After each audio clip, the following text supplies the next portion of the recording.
Hi, everybody. I trust you are all well and that today will be a good day for you. Okay, guys, I'm worried, very worried, and I'm not going to express in words why I am worried.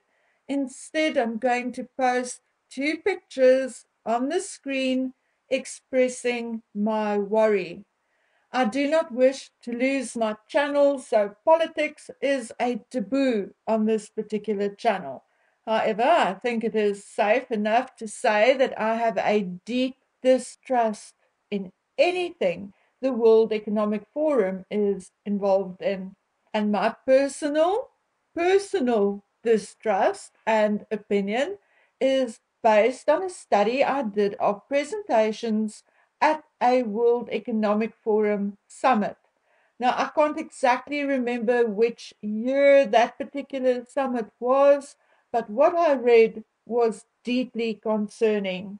I found the utopia suggested by Schwab rather disturbing, and that is all I'm going to say about that on here for now. Each of you can do your own homework and make up your own mind. As for Antonio Guterres, the current Secretary General of the United Nations, well, he was Prime Minister of Portugal and a lifelong socialist. The definition of socialism, as per the internet, and I can't and shouldn't be penalized for reading this out on here, as it is available to anyone with the internet and a phone. Anyway, the definition is economic and social systems which are characterized by social ownership of the means of production as opposed to private ownership. Examples of socialist states are the People's Republic of China, Republic of Cuba, and so forth. And that is all I have to say about that on this particular platform. We do, however, live in a free world still. I don't know for how long, but at the moment we still do. So you are all welcome and free to think for yourselves and have a different opinion from mine. I do not, however, subscribe to a socialist system, and that is my right too. My own government, though, through BRICS, are closely affiliated and in cahoots with a couple of socialist governments, so I am absolutely in no position to criticize anybody or their choice or opinion.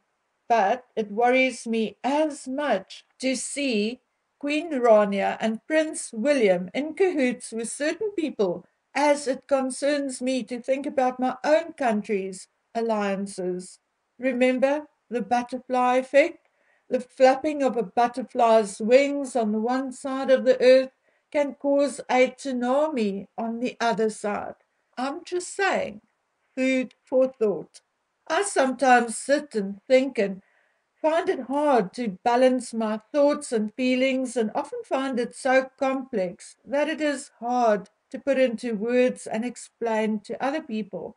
But I'm going to try and give a synopsis and short breakdown of at least my feelings and thoughts with regards to the subject of climate change. In short, I fully support conservation and everything which goes along with that. But I do not subscribe to the climate change ideology. Just because it was maybe a few degrees warmer in the United Kingdom this past summer does not mean it is the case all over the world. I have not looked yet, but I'm almost convinced we had the longest and coldest winter in years this side of the globe. Anyway, I do not believe the climate depends as much on human actions as the climate change activists would like us to believe. What I do agree with and am concerned about to a certain extent is about the sustainability of resources and nature in general. And that is why I support the idea behind William's Earthshot. I believe that humans are clever if they apply themselves. I believe there is still a lot of innovation and brilliant ideas hidden among humanity and humans. I do not believe we have reached the peak of our capabilities yet. And despite anything, I believe there is still a lot of good in people in general. But I worry. I worry that the concept of common sense in conservation is being turned into a climate change narrative in order to scare us into obedience. And I worry that it is becoming far too politicized. I worry that the concept is being hijacked by the global elite to gain more power. Yes, I worry for my children and grandchildren. And observing two of my absolute favorite royals getting so closely involved with quasi or semi political or global or elitist organizations certainly concerns me. Has it ever worked for any royal to become political? I don't know. I guess I could research it, but for now I'm asking you. Currently, the British royal family are still a constitutional monarchy, but are they still? Or will they be 10 years from now?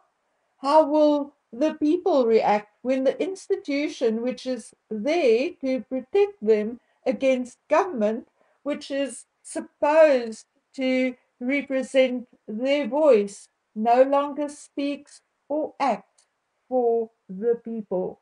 Okay, guys, I have to step away from this topic before it becomes a lengthy and boring rant. But in a way, I'm going to be sticking to the topic. It has now popped into the media that Meghan made a secret visit to a place called Trebe Cafe in Düsseldorf. Well, definitely not secret because it is now all over the media, post, photographs, and all. And notice the credit at the bottom of the pictures. So Meghan Markle is now circulating photographs via Instagram accounts, which means she is in direct and personal contact with whoever is running that page, and let's say on her behalf. And no, I don't have it wrong. The so-called fan did not get the photograph from the media. The media is indeed crediting the supposed fan. Anyway, I'm not questioning Harry's attendance at Invictus. Whether he copied the Warrior Games or not is not the point. He started Invictus and still apparently enjoys it. The place Meghan visited is a community cafe for girls and women who are homeless. And of course, Meghan and her team kept the photographs until now that William is in New York. And Catherine is everywhere with the beautiful photographs taken at Royal Naval Air Station, Yeovilton. Yes, those photographs of Meghan were taken last week already. Why only release it now? Because she knew William would be in New York. What angers me even more is one, that she again used a charity as a photo opportunity. Because, she could have kept it secret if she wanted to.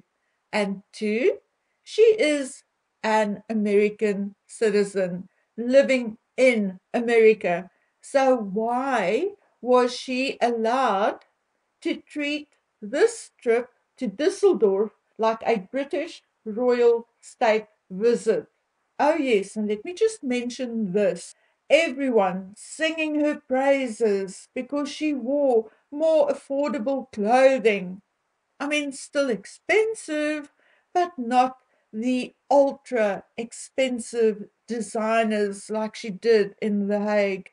Well, my dears, your mathematical skills failed you because in The Hague she did not change clothing 4 times per day. So sorry, guys, the clothing bill was still enormous. Okay, my dears, I'm trying to get some other things done, and my to do list is indeed getting longer by the minute.